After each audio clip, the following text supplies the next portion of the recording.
ఫైనల్గా క్రమశిక్షణ committee chairman Mallu vice chairman షామోహన్ ఇద్దరు కలిసి నిన్న పీసీసీ మహేష్ కుమార్ గౌడ్కు రిపోర్ట్ ఇచ్చిండ్రు.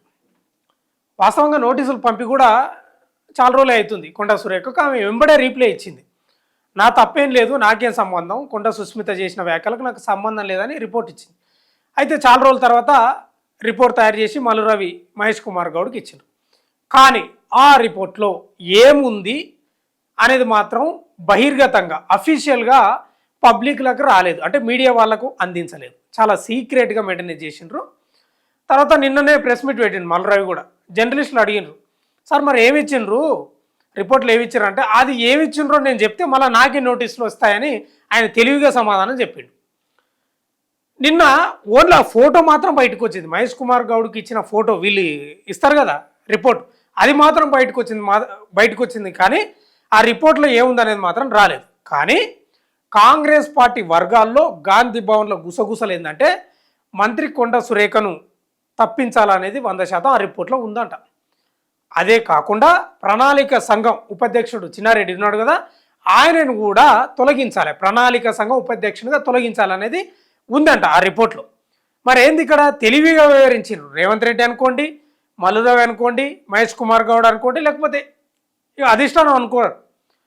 ఏందంటే ఆ తెలివి, కొండా సురేఖను తప్పిస్తే మంత్రి పదవి నుంచి బీసీ సామాజిక వర్గం నుంచి తీవ్ర వ్యతిరేకత రావచ్చు. కాబట్టి ప్రణాళిక సంఘం ఉపాధ్యక్షుడు చిన్నారెడ్డిని కూడా తొలగించాలని ఆ రిపోర్ట్లో పెట్టమన్నారట. అందుకే మల్లు పెట్టినట. మల్లు చేతిలో ఏముంటుంది, ఏముండదు. రేవంత్ రెడ్డి, మహేష్ కుమార్ గౌడ్ ఏఐసీసీ ఎట్లా చెప్తే గట్లే అంటారు, అంతే ఏముంటుంది.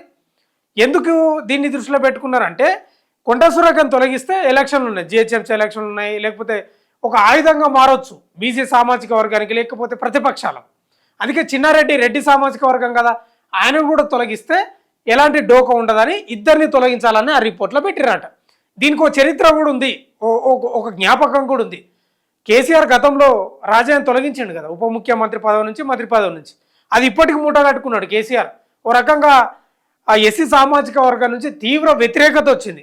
ఇప్పటికి కూడా బీఆర్ఎస్ను విమర్శించాలన్నా కొన్ని సందర్భాల్లో ఎస్సీ సామాజిక వర్గం కేసీఆర్ను విమర్శించాలన్నా రాజానే ముందలికి తెస్తారు. ఉన్న ఒక దళిత మంత్రిని తొలగిస్తే, దళిత ఉప ముఖ్యమంత్రిని తొలగిస్తామని తీవ్ర విమర్శలు ఇప్పటికీ చేస్తారు. సరే తర్వాత కొండా సరే ఆయన పేరేంది కడియం శ్రీ గారికి ఇచ్చినా కూడా ఆయన బైండ్ల సామాజిక వర్గానికి సంబంధించిన ఆయన ఉపకులం, ఆయనను పెద్ద లెక్కలకి తీసుకోలేదు. కానీ రాజాని తొలగించడంతో చాలా వ్యతిరేకత వచ్చింది. దాన్ని దృష్టిలో పెట్టుకొని ఓన్లీ కొండా సురేఖను తొలగించాలని రిపోర్టు ఇస్తే చాలా డేంజర్ జోన్లో పడతాం, భవిష్యత్తు దెబ్బతింటుందని తెలివిగా చిన్నారెడ్డిని కూడా చేర్చిండ్రు ఆ రిపోర్ట్లో. మరి ఇప్పుడు ఎక్కడుంది ఆ రిపోర్ట్, ఇప్పుడు ఎక్కడెక్కడ పోతుంది అదంతా నేను బోర్డు మీద రాసి చూపిస్తాను మీకు, ఎవరి నుంచి ఎక్కడి నుంచి ఎక్కడ పోతుందని. ఎందుకంటే కానీ కొండా సురేఖ మాత్రం ఎక్కడ తగ్గలేదు ఈ విషయంలో. 3 రోజులలో రీప్లై ఇవ్వాలని మల్లు నోటీసులు పంపితే 3 గంటలనే పంపింది, నాకు సంబంధమే లేదని చెప్పింది. అంత అంత అంత స్పీడ్గా ఉన్నది. కానీ వీళ్ళు రిపోర్టు తయారు చేసి వీళ్ళు ఇచ్చిన వివరణకు సంబంధించి చిన్నారెడ్డి వివరణను అంతా క్రోడీకరించి ఈయనకే వీళ్ళకే టైం పట్టింది. వీళ్ళకేం పట్టలేదు, కొండా సురేఖ కూడా ఏం పట్టలేదు, చిన్నారెడ్డి కూడా పెద్ద ఏం పట్టలేదు. చూద్దాం ఇప్పుడు ఆ రిపోర్ట్ ఎక్కడెక్కడ పోతుంది అంటే, ఫస్ట్ ఎవరికి ఇచ్చిర్రు, సరే ఫస్ట్ క్రమశిక్షణ కమిటీ అనుకుందాం. క్రమశిక్షణ కమిటీ రిపోర్టు తయారు చేసింది కదా, ఈ కమిటీ రిపోర్ట్ ఎక్కడ పోయింది, మహేష్ కుమార్ గౌడ్కి పోయింది. పిసిసి మహేష్, ఈ తతంగం చాలా ఉంటుంది. ఇప్పుడు మహేష్ కుమార్ గౌడ్ కూడా రేవంత్ రెడ్డికి కొంత అనుకూలంగానే ఉంటాడు, పెద్ద వ్యతిరేకత ఇద్దరి మధ్యలో సస్తంభాలు లేవు, దెబ్బతినే అనేది ఏం లేదు, మంచిగానే ఉంటారు ఇద్దరు. తర్వాత ఎక్కడ పోతుంది, మీనాక్షి దగ్గరికి పోతుంది. అయితే ఇక్కడ మనం మాట్లాడుకోవాల్సింది ఏంటంటే మీనాక్షికి రేవంత్ రెడ్డికి మధ్య కొంత లేవు, సస్తంభాలు లేవు, వాళ్ళకి ఇద్దరికి పడదనేది టాక్, బహిరంగంగా టాకే, అది ఏం అంతర్గతంగా ఏం లేదు. ఎందుకంటే ఆమె గతంలో సచివాలయంలో ఏదో కండక్ట్ చేసింది, మీటింగ్ అడ్రస్ చేసింది అనే ఒక ఆరోపణలు ఉన్నాయి. అంటే వాస్తవంగా కూడా గాంధీ భవన్లో పెట్టుకోవాలి, కానీ ఆమె సచివాలయంలో పెట్టిందట. అసలు సచివాలయంలో పెట్టడం ఏందనేది రేవంత్ రెడ్డి అప్పటి నుంచి కోపంగా ఉన్నాడు అనేది ఒక టాక్. ఆ మధ్యలో రాజ్యసభకు నామినేషన్ అయినకి కూడా ఇక్కడ కేసు ఉంది అని చెప్పింది కూడా కాంగ్రెస్ రేవంత్ రెడ్డి వర్గమే టాక్ ఉంది. మరి ఎంతవరకు నిజమో తెలియదు. మహేష్ కుమార్ గౌడ్ ఓకే రేవంత్ రెడ్డికి అనుకూలంగానే ఉంటాడు, మీనాక్షి నటరాజన్ మాత్రం కొంచెం కష్టం. ఇక మీనాక్షి నటరాజన్ నుంచి ఎక్కడ పోవాలి ఇప్పుడు?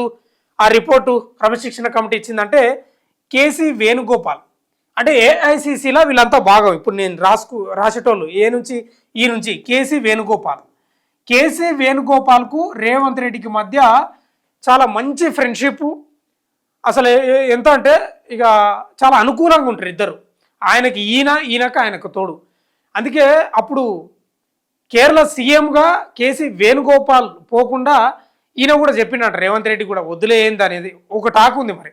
ఎందుకంటే ఇప్పుడు కేసీ వేణుగోపాల్ కేరళ సీఎం పోయిన అనుకో, ఏఐసిసిలో జరిగే పరిణామాలకు ఇంకా ఆయనకు సంబంధం ఉండదు, ఆయన కేరళ రాష్ట్ర సీఎం అవుతాడు కదా. అందుకే రేవంత్ రెడ్డి కూడా కొంత ఇష్టం లేకున్నదంట, నువ్వు ఏఐసిసిలోనే ఉండాలి, కార్యదర్శిగానే ఉండాలని పట్టుబట్టిండి అనేది ఒక టాక్. ఇది బెనిఫిటే. ఇప్పుడు ఆయన సీఎంగా కాకపోవడం రేవంత్ రెడ్డికి బాగా బెనిఫిట్. ఇక కేసీ వేణుగోపాల్ నుంచి ఏడుకుపోతుంది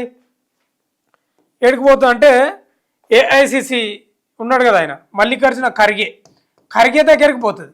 ఇప్పుడు ఖర్గే దగ్గరికి పోయినా కూడా ఆయన పెద్ద బోలా మనిషి, పెద్దగా ఆయన ఇక ఆయన సొంతంగా నిర్ణయం తీసుకునేది ఏముండదు. కాంగ్రెస్ అధ్యక్షుడిగా ఉన్నా కూడా ఆయన చేతులు ఏముంటుంది. ఇప్పుడు కొండా సురేఖ కూడా కేసీ వేణుగోపాల్ అపాయింట్మెంట్ అడిగిందంట, తర్వాత రాహుల్ గాంధీ అపాయింట్మెంట్ కూడా అడిగిందంట, వాళ్ళిద్దరు ఇవ్వలేదంట. అంటే వాళ్ళు అడిగినప్పుడు కూడా వాళ్ళు తెలుసుకుంటారంట ఏంది దేనికోసం అంటే దీనికోసం పాలని, అందుకే ఇవ్వలేదు. కొండా సురేఖ అంశం నడుస్తుంది కాబట్టి ఇవ్వలేదు వాళ్ళు. కానీ ఖర్గే ఇచ్చిండు, ఏది బెంగళూరులో ఇచ్చిండు, అందుకే బెంగళూరు పోయి కలిసి వచ్చింది. ఇక ఖర్గే కూడా చెప్పిండట ఇట్లా ఈమె వివరణ ఇచ్చింది, ఇట్లా నాకు నోటీసులు ఇచ్చిండ్రు అంటే ఎందుకు ఇచ్చిండ్రు అని అడిగిండట. అంటే అడిగితే మా బిడ్డ ఇట్లా తిట్టిందని ఎందుకు తిట్టిందని అడిగినట. రేవంత్ రెడ్డి వచ్చి ఇట్లా నామినేషన్ నెక్స్ట్ ఎలక్షన్లో కూడా ఆయనే నిలబడతాడు అని చెప్పిండు. అందుకే రేవూరు ప్రకాష్ రెడ్డి అందుకే మా బిడ్డ ఇట్లా తిట్టిందంటే ఎందుకు చెప్పినంత మాత్రం ఏం కాదు కదా, ఫైనల్గా కేంద్రం కదా డిసైడ్ చేయాల్సింది, అదే కేంద్రం అంటే అదే అధిష్టానం కదా, మరి ఎందుకంత మీరు మాట్లాడాల్సి వచ్చింది? సరే రాజకీయ కోణంలో సభలు పెట్టినప్పుడు ఏదో అక్కడ ఉన్న వాళ్ళని కొంత ఉత్సాహపరచడానికి, ఆ నియోజకవర్గంలో ప్రతిపక్షాలను కొంత దెబ్బతీయడానికి ప్రకటిస్తే ప్రకటించిండేమో, కానీ ఫైనల్ ఏం కాదు కదా, మీరెందుకు మాట్లాడినరు, మరి వివరణ ఇవ్వచ్చు కదా, ఏమి ఇచ్చిండ్రు అని అడిగిండంట, ఆరా చేసిండంట, ఏం టాక్ అది. అట్లా ఖర్గే కూడా బోలా మనిషే, ఇక వాళ్ళకి ఇవ్వద్దు, అపాయింట్మెంట్ ఇవ్వద్దు, ఇవ్వాలనేది ఏముంటుంది, ఆయన ఇచ్చేసిండు అట్లా. ఇప్పుడు ఎక్కడ పోతుంది? ఇక ఖర్గే నుంచి రాహుల్ గాంధీకి పోతుంది, అంతే కదా. రాహుల్ గాంధీ ఇప్పుడు రాహుల్ గాంధీ చేతిలో ఉంది అసలు కథ. ఇక ఆ క్రమశిక్షణ కమిటీ ఇచ్చిన రిపోర్ట్లో ఏంటంటే ఫైనల్గా మంత్రి పదవి నుంచి ఆమెను తొలగించాలి, కొండ సురేఖను, ప్రణాళిక సంఘం ఉపాధ్యక్షునిగా ఈయనను తొలగించాలనేది ఫైనల్గా ఆ రిపోర్ట్లో ఉందంట. మరి ఇంక ఇదంతా దాటుకుంటూ పోవాలి. ఇది ఇప్పుడు కేసీ వేణుగోపాల్ ఏం చేస్తాడు, ఖర్గే దగ్గర మామూలుగా రిపోర్ట్ ఇస్తాడు అధ్యక్షుడు కాబట్టి, ఇంకా ఆయన కూడా ఏంది రాహుల్ గాంధీ దగ్గరికి పోతాడు. ఇప్పుడు రాహుల్ గాంధీ చేతిలో ఉంది, రాహుల్ గాంధీ ఏం చేస్తాడు, ఇదేమన్నా కొత్తనా? దేశంలో వాళ్ళకు బాగా చరిత్ర ఉంది కాంగ్రెస్ పార్టీ, ఇట్లాంటి గొడవలు చాలా చూసుకుంటూ వస్తున్నాడు ఆయన, ఇప్పుడు కాదు చాలా చూసుకుంటూ వస్తున్నాడు. కాంగ్రెస్ పార్టీలో సహజం, స్వేచ్ఛ అతి స్వేచ్ఛ, ఇవాళ తిట్టుకుంటారు కుట్టుకుంటారు, మీడియా ముందల్లే నీదెంత తూకిత్తా మైకిత్తా అనుకుంటారు, మళ్ళీ మంచిగా అవుతారు. ఇంకా అందరిపై చర్యలు తీసుకుంటా పోతే బాగుండదు, పార్టీ మళ్ళా ప్రతిపక్షాలకు ఆయుధంగా మారే అవకాశం ఉంటుందని వాళ్ళకి తెలుసు. ఎందుకంటే ఇప్పుడు కొండ సురేఖపై చర్యలు తీసుకుంటే ఆమె బీజేపీలోకి టచ్లోకి పోయిందని కొన్ని వార్తలు వస్తున్నాయి, లేదా వాళ్ళే సంప్రదించినని కొన్ని వార్తలు వస్తున్నాయి, బీఆర్ఎస్ వాళ్ళు కూడా సంప్రదించినని వార్తలు వస్తున్నాయి, తెలియదు. ఒకవేళ మంత్రి పదవి నుంచి తొలగిస్తే కొండ సురేఖ ఉంటుందా? ఇది అసలు కథ. ఇది రాహుల్ గాంధీ, కేసీ వేణుగోపాల్, ఖర్గే ముగ్గురు కలిసి మాట్లాడుకుంటారు. ఇది ఇక సోనియా గాంధీ అంటే ఆమె పెద్దగా యాక్టివ్గా లేదు, ఆమె అభిప్రాయాలు పెద్దగా తీసుకుంటున్నట్లు కూడా ఏం లేదు. కానీ మంత్రి పదవి నుంచి తొలగిస్తే వచ్చే నష్టం ఏంది కాంగ్రెస్ పార్టీకి లేదా కాంగ్రెస్ ప్రభుత్వానికి? ఇప్పుడు బీసీ సామాజిక వర్గం నుంచి ఏం వ్యతిరేకత వస్తుంది, లేకపోతే ప్రతిపక్షాలు ఆమె ఉండలేక మళ్ళీ బీజేపీలోకా లేకపోతే బీఆర్ఎస్లోకి పోతుందా, ఇవన్నీ ఆలోచనలు ఉంటాయి. అందుకే అంత ఈజీగా నిర్ణయం తీసుకోవడానికి అవకాశం ఉండదు. ఇక గాంధీ భవన్లో మాట్లాడుతూ ఉన్నారు, నేను కూడా ఇంటర్నల్గా మాట్లాడుతూ ఉన్నా, ఏంది మరి రిపోర్ట్లో ఏముంది ఏం కథ అంటే లేదు 100% వేటే అని క్రమశిక్షణ కమిటీ రిపోర్ట్ ఇచ్చింది. కానీ ఫైనల్ ఇది కాదు కదా, ఇదే ఫైనల్ కాదు, క్రమశిక్షణ కమిటీ ఇవ్వడం పెద్ద ఫైనల్ కాదు. ఇప్పుడు మహేష్ కుమార్ గౌడ్, మీనాక్షి నటరాజన్ వీళ్ళందరినీ దాటుకొని పోయి రాహుల్ గాంధీ దగ్గరికి రావాలి. లాస్ట్కి ఏంది రాహుల్ గాంధీ కూడా దాన్ని ఎందుకంటే ఇప్పుడు మహేష్ కుమార్ గౌడ్ మీనాక్షి నటరాజన్ తోటి భేటీ అవుతాడు, భేటీ అంటే మీటింగ్ పెట్టుకుంటాడు. మరి ఏంది రిపోర్ట్ ఇట్లా వచ్చింది, ఇంకా ఈయన పోయి కేసీ వేణుగోపాల్కి ఇవ్వాలి. ఇంకా ఆయన ఎప్పుడు ఇస్తాడో తెలియదు, ఖర్గేకు తెలియదు, ఎంబడేయాలని ఏం లేదు కదా. కాంగ్రెస్ పార్టీ అంటేనే స్లోగా ఉంటుంది, నడక. తర్వాత ఈయన దగ్గరికి పోయేటాలకు, ఇక ఈ నుంచి ఈడికి పోయేటాలకు ఎంత టైం అవుతుందో తెలియదు. చివరిగా మర్చిపోయే అవకాశం కూడా ఉంటుంది, చెప్పలేము. మరి నేను అదే రాస్తున్నా, మర్చిపోతారు క్వశ్చన్ మార్క్, మర్చిపోతారు కూడా తెలియలేదు. మరి వీళ్ళు చర్యలు తీసుకునే వరకు ఎలక్షన్లు కూడా వచ్చే అవకాశాలు కూడా ఉంటాయి. కాబట్టి ఫైనల్గా కొండ సురేఖ భవితవ్యం, తర్వాత చిన్నారెడ్డి భవితవ్యం రాహుల్ గాంధీ చేతిలో ఉంది. ఆయన ఏం చెప్తే ఖర్గే అది వింటాడు తప్ప ఖర్గే చేతిలో ఏముండదు, కేసీ వేణుగోపాల్ చేతిలో ఏముండదు. కానీ ఒక్కటి ఇక్కడ ఏంటంటే, ఈ రిపోర్ట్ ఆధారంగా కేసీ వేణుగోపాల్ ఖర్గేది పెద్దగా ఏముంటుంది, అధ్యక్షుడు అయినా కానీ కేసీ వేణుగోపాల్ చెప్పినట్లు రాహుల్ గాంధీ వింటాడు. రాహుల్ గాంధీ నిర్ణయం తీసుకోవాలంటే కేసీ వేణుగోపాలే ఫైనల్గా, అంతే, ఏం లేదు అక్కడ.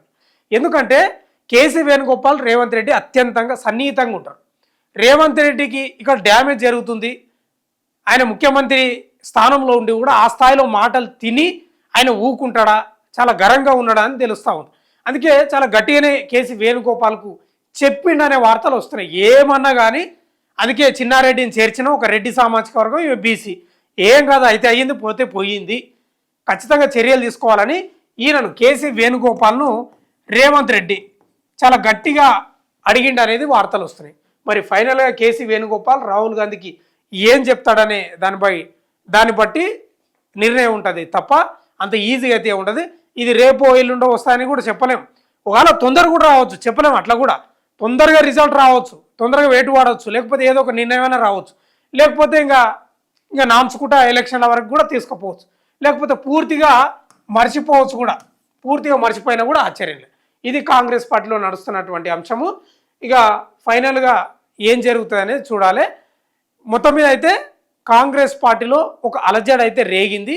ఆ అలజడి మరి మంత్రి పదవులు తొలగిస్తే ఆ తుఫాను మొత్తం అయిపోతుందా, అగ్నిపర్వతం పేలిన అగ్నిపర్వతం చల్లగా అవుతుంది అనేది చూడాలంటే టైం పడుతుంది.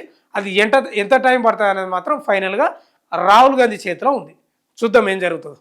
చూస్తూనే ఉండండి మన తొలి వెలుగు.